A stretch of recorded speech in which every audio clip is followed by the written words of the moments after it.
राज्यातल्या नव्हे तर देशातल्या, की सगळ्या जणांनी आपापलं नाव आपल्या यादीत आहे की नाही हे पुन्हा जाऊन तपासा आणि आपल्या घरामध्ये आपल्याला न दिसणारी आपली परवानगी न घेतलेली माणसं राहतात की नाही हे सुद्धा तपासा. कारण जर शौचालयामध्ये 100 माणसं राहत असतील तर तुमच्या घरात किती राहू शकतात? आणि मी मतदारांना का सांगतोय, कारण हे तर सगळे राज तू दाखवले, बाकीच्यांची जशी दुबार तिबार नाव आहेत ती. आज मी दाखवतोय एक असा अर्ज आहे की त्याच्या अर्जाखाली एक शेरा आहे.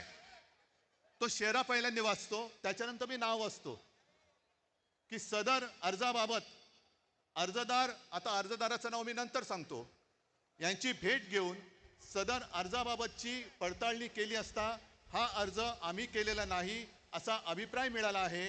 त्या आधारे सदर अर्ज रद्द म्हणजे बाद करण्यात आलेला आहे.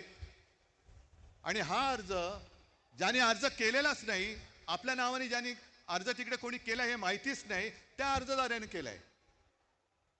आता हा अर्जदार शोधायचं कुठे? तर त्या अर्जदाराचं नाव आहे उद्धव बाळासाहेब ठाकरे. उद्धव बाळासाहेब ठाकरे या माणसाने हा व्हेरिफिकेशनचा अर्ज केलाय ऑनलाईन, जो उद्धव बाळासाहेब ठाकरेलाच माहिती नाही. त्याच्यावरती मोबाईल नंबर खोटा आहे. एक 2 दिवसापूर्वी मी बसलो होतो मातोश्रीमध्ये लोकांना भेटत. मला रवीने येऊन सांगितलं की निवडणूक आयोगाची माणसं आलेत. म्हटलं निवडणूक आयोगाची म्हणजे साधू संत येती घरा, तोची दिवाळी दसरा. आता दिवाळी झाली, दसरा झाला, हे कशाला आले? मग निवडणूक आली असणार. मग त्यांना बोलवलं, त्यांना विचारलं. सगळी मराठी माणसं, त्यांची काही दोष नाही, आमच्याच गव्हर्नमेंट कॉलनीमध्ये राहणारी. आणि म्हटलं बोला, काय हो, काय माहिती पाहिजे तुम्हाला? नाही तुम्ही सांगा. म्हटलं मी काय सांगू, मला काय माहिती तुम्हाला काय पाहिजे?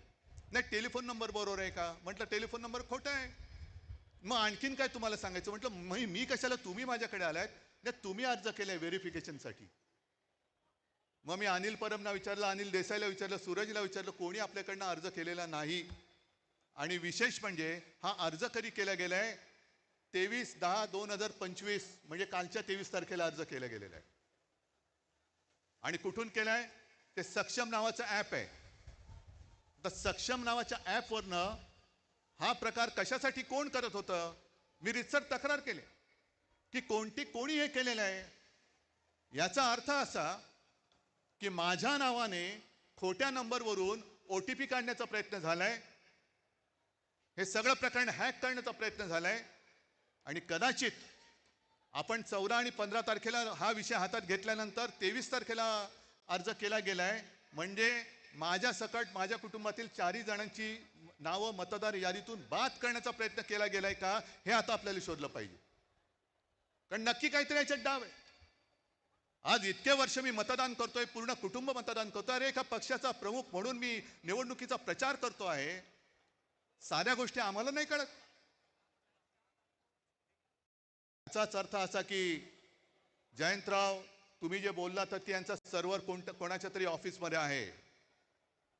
आपल्या विजय वडेट्टीवारांनी एकाचं तर नावच घेतलं होतं की ही पक्षाची लोक, ही पूर्ण यंत्रणा, ॲप सकट सगळे सर्व्हर हे यांच्या हातामध्ये आहे. कोणाची नावं टाकायची, कोणाची नावं काढायची, कोणी किती वेळा मतदान करायचं. आमचं म्हणणं असं अजिबात नाही की आम्ही निवडणुका होऊच देणार नाही. आम्हाला निवडणुका पाहिजेत. आम्ही सुद्धा यांना एकदा लोकशाहीच्या मार्गाने ठोकायला आसुसलेले आहोतच. पण सदोष